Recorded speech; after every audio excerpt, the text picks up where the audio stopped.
doon ay. Ay lakian. Ay, ano nangyari po doon sa ano? Hindi ba nang matanda? Ay, oo. Hindi ba nang matanda dyan? Yung matandang Vietnamese. Hindi, yung matanda namatay, Loda. Ah, Kasama yung dalawang bata. pati yung bata namatay. Hindi, ginabuhay. Dalawa. Yeah. Nagsisigaw at di mamaintindihan. Dahil ano po, lumubog yung bar, ano na, naglalangoy sila o yung, di ba lumubog na yung barko? Ay, yung kanilang bangka? Ay, ako, basta nabalita na lang namin na gano'n. Baka sinasabi nila, kaya pusan na pa. Yapusan. Di ba yata na nakuhay? Yung matanda po namatay, yan na inilibing. No. Hindi na nakita, may pangandianan, wala na. Naano. Ano, so yung dalawang bata lamang ang naligtas. Sino yung nagligtas doon? Meron pang isa kinabukasan nakita ng bianan, umaga. Buhay o patay? Buhay ay hindi nga magpastos na kaupo sa batang. Ano ito Sabi na. ba rin maintindihan? It's broken. Sabi natin Yeah. ng Yes, baba. Hindi. Eh, siya po yun. Ito broken, Siya hindi po na yun, siya si- nakalakad. Si Mr. Lee. Siya po yung sinasabi nyo. In the meantime, yeah, problem. At yun No, ay- no, Nan, no, ano no po, walking. ulitin nga nyo Sir. No work it. No walking. Merong It's isang broken. Yeah. Na hindi makalakad. Yeah. Yun nga, may anak na yung maliit, na lalaki. Ah, may ano. Naiwanan nga at nabasag ng baka. Sila na buhay na sila. Sila ba Later na- is na- translate. So yung mama madam. na yun, medyo may problema sa paa? O hindi? Wala na pa, iyak. Pinakuha sa ano. Baton, Bababa. o tumama sa bato. Oo. Ano nangyari to? Ayun yung si Mr. Lee. Yeah, exactly. It's you. Exactly. It's you. Maybe Yeah. they... Yeah. Tapos Later, you translate, madam, for you. Yeah. Okay. Yeah. Yeah. Kapo din lang sa loob o sa tilig? diyan sa mismo sa bayo sa loob. Sa loob din nila. Sasabi siguro yung matanda, yung nga kakataka nga, yung andianan. Ah, yeah. Bring that up. That's Yung right. anak maliit na yung panganay, dalawa no. Yeah. So saan banda kas palagay nyo yung barko? Ay yung kanilang bangka? Saan lumubog? Ay di na madaan yung basta na yung basag yung baka, di malakas yung tao na ano. Ha? Pinagkwentuhan na lang. Pero hindi nyo nakita po na ganun. Sa palagay nyo saan parte din eh? Yan, pasilakan nyo. Yung dito? Nagtagsa na dahil mga patay dyan, dahil pinakukuha ng mga kapo. Ay, alam, di ba kutkit yung mga buhangin? Ilang patay yun? Mga ilang Marami, palagay nyo? marami yun. Madam. Dalawang- Mr. Lee, madam, trying again. Para maintindi ko eh, pandaw I yan. thought it was Unang nasanda, piraso ng tao. More than 100 died Ulan. there. Yeah. Only very few survived. This is you. Hmm? This is story. Then there were children, Yeah. Friend. So many. children, and then Children one and old a lady. woman. Yeah. Babae ka, lalaki. Yeah. Babae. Babae, one old lalaki. lady. Yeah. But she died eventually. Yeah. The old lady died. Only the two children. Two children, and then sino pa nakaligtas? Bata nga lang dalawa, tsaka nga yung may anak na isa, nanganay, eh, bitiwan nga yung bata, hindi na nakalaki. Nasaan na kayo bata na yon ngayon? Tapos sa kabila naman, mayroon din isang bata ulit, nakuha, mga boy, di may yata lang na buhay eh. Maybe around 5. Okay, only 5 survived. Ang napuhay. The Maybe more child, than 100 died. Yeah. the life is 5 children. Yeah. Yeah. Ito matanda ngayon, sabi nung bata, Wait. at may bag daw yun, para mga gamit. Oh. Pero nandiyan na kaya nakita yung babae na ano, pero may nakaupo, may nakaupo. Yeah. Pinaro na yung matanda, wala na, nakuha na uli ng adult. Mm. Tinaas na They're yung saying that this matanda. old lady Yeah. is it is supposed I think they think that they have this lady has a bag Yeah. full of jewelries. Yeah. Yeah, because maybe coming from there because we put all the jewelries, necklace like That's this. right. Yeah. And then they're thinking like this, but unfortunately, she was eaten by the strong waves. Yeah. So she died there, very big waves. Yeah. Big one. So she died there. They're trying to search for her. They could not find her anymore. Oh, but I don't know because why the two children they were able to save? Maybe the angels helped them. Yeah. Nakawi yata yung ano, yung may anak na isa. Sa anong bansa. Merong hindi sabi ko merong babae na may nananganak. Hindi na anak. Mga 2 taon yata Merong yung bata? bata. Bukod sa 2 bata pa. Bukod yun parang pinatilyo na yung mga 7 o 8 years yun. Yung dalawa. Pero 7 yung- to 8 years old. Oo. Pero yung isa, mga 2 years old. 2 taon pa lang Yung isa. bata, hindi na nakita yung inalaw na pasagsan. Oh. Gaba ng ano. And then there's another one, mother and child, about 2 years old, the child. But the mother, Yung mother. they did not find her. Or, ano ba nakaligtas? Yung babae, yung nanay? Ina. Ah, but the Nakita 2 years nga- old, They Nakita could nga not yung find aking him. anak na Yung lalaki, yung anak naroon sa tuna, yung kaya nandun nagtatawag Anak? kaya po. Anak niyo? Iyak daw, oo. Ganun daw ang laki ng oh, iyak nga, naawa. yes. Is, ano niyo nakakita? Apo? O Anak niyo? mo. Anak Hindi, niyo? biyanan ko yung nakakita doon sa babae. Kaya, Yung dalawang lalaki na bata, Ano ba yung biyan? makatapustok na yun. Ang biyan na. Kaya, kasi ikaw, di ka yeah. makakita. Mother-in-law, Mother-in-law. ganon. Si mother-in-law, Mother-in-law. nakakita, Yeah. looking. The mother-in-law saw this mother and child. Unfortunately, the child was eaten again by the waves. Only the lady survived. Yeah. But the 2 children, is young adults already. 8 years and 7 years 7 old. years and 8 years old. Survivor, so she's walking here around. Yeah. Mga ilang taon na yun nakalipas? Mga ano po, kailan po yun? Mga 19 ano? Pagkakatandaan nyo. Mga anong since? Ano pa yata yun ni Kuri? Pagkato na research. Panahon ni Cory. Hindi ka bira nga sa Vietnam. Thank you. Nung gera daw sa Vietnam, dito na nga. Mamaya ako, salamat. Yung mga, ano yun? Inabot daw siya ng Vietcong, rapito, tumakas. You know the Viet Cong, you know why they escaped from Yeah. Vietnam? Yeah. The Viet Cong were running after them Yeah. like this. Yeah. So they ran everything. That's why maybe because of jewelry, this old lady did not bring anything with her. What she brought is only the valuables. Huh? Only the necklace, like this, as possession. Because it's like there is fire, there is fire, you cannot think of anything, just only what is important. And then that's why they ran. Because they're being killed by the Viet Cong. Viet Cong. Baril, ano? So mga 100 mahigit po talaga Ang iniisip agap niyo. niyo raw yun, iaakay ng mga South Vietnam na apat. Ano? Pag nakita ng Vietcong, harapan.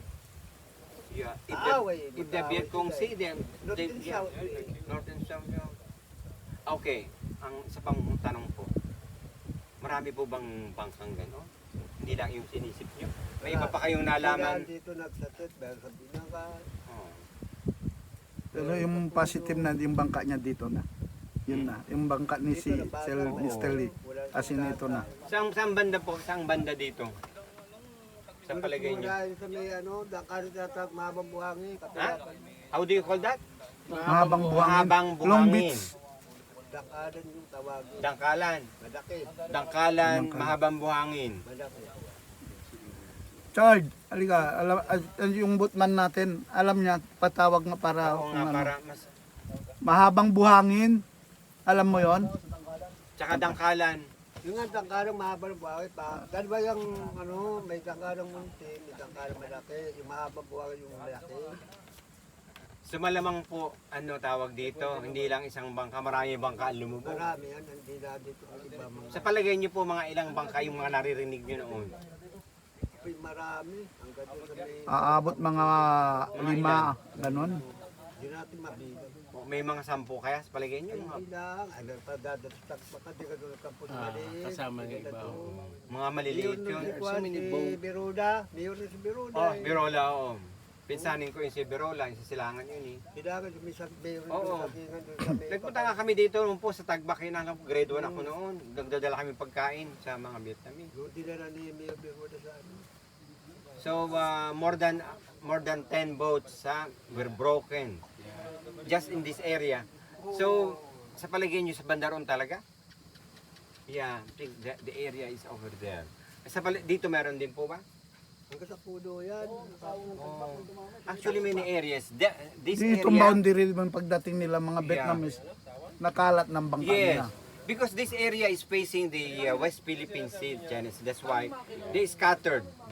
Imagine maybe if there are 20 boats, for example. Okay. So some, he's saying maybe some boats already capsized or sank near Cabra Island, in Tagbak, where we we had our lunch near the sorry, binakas ba ka mo? Patiga Tagbak? Kasama na yun. Yeah, Binakas, where we ate also. Near there also there are some boats that capsized, that sank there. Doon daw po kasi sa Cabra, ang kaya naman namatay. Kasi noong time na yun, marami rin yung mga truso na nandoon. Ay pag dahil malaking alon, nakaipit ng truso. Kasi nung pagbangga nila doon, ang dami daw nakatrusong nakakalat doon sa naghahampasan. Paglapit nila doon ay naiipit. Yeah. Sabi ng mga mga taga-roon. Yes, according to another story, why the boats sank and got broken, if there are floating logs. Logs from the tree, when you cut it, it's called a log. And it's floating. That's why on some of them, maybe there are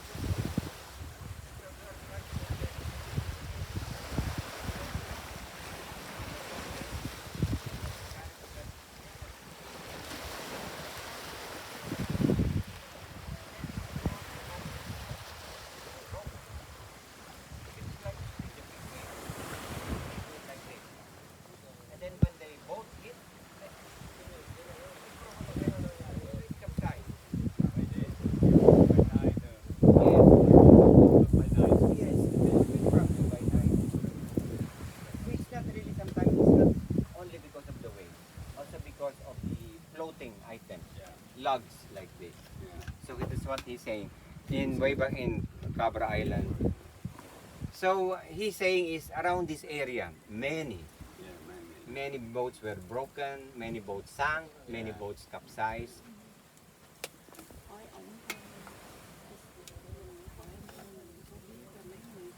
Ilang taon na siya? Ilang taon na po O, kayo? yung lisa mo. 76 na. 76 kayo. Ilang taon kayo noong sa palagay nyo nangyari yun? Pero tayo nga anak mo, mga papatat. Mga bata-bata kayo, mga ilang taon sa palagay nyo? Ang edad nyo noong nung yung nagkaroon ng Mga 20 na siguro. Mga 25. 35. Oh. I-translate nung kay Mr. Lee. 79. I-translate mo yung Kasi edad niya 45 noon years eh. at saka ngayon. Mga 30 siguro.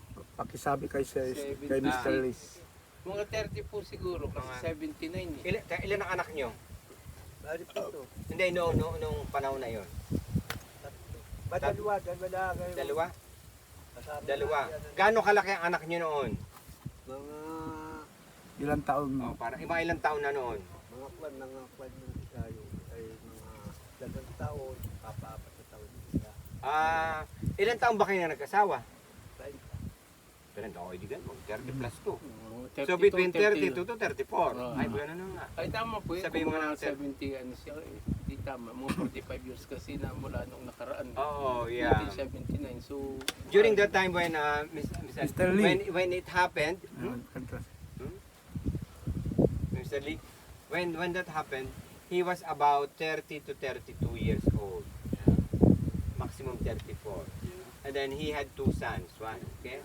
Pareho kang lalaki o babae? Ang lalaki pa sa pangalan babae. Okay. He had 2 children at the time.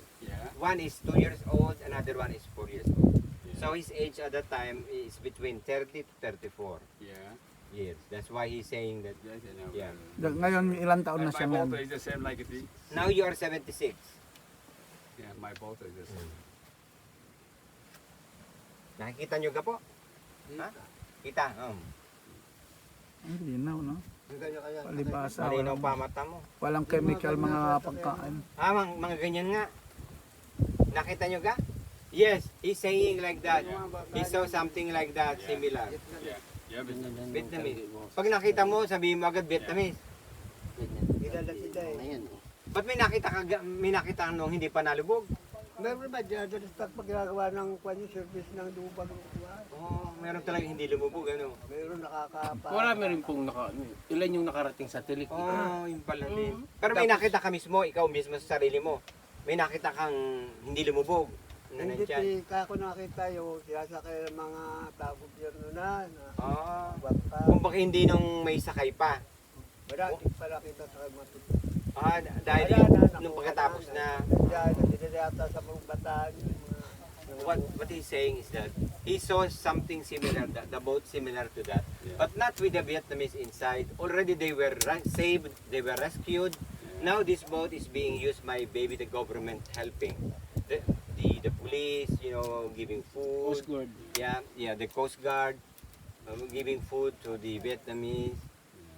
Because already those who were saved in that boat, they were already brought somewhere else in a safer place, like in Tilik, in Maliit. Now, who took over the boat? It's the Marines or the Coast Guard.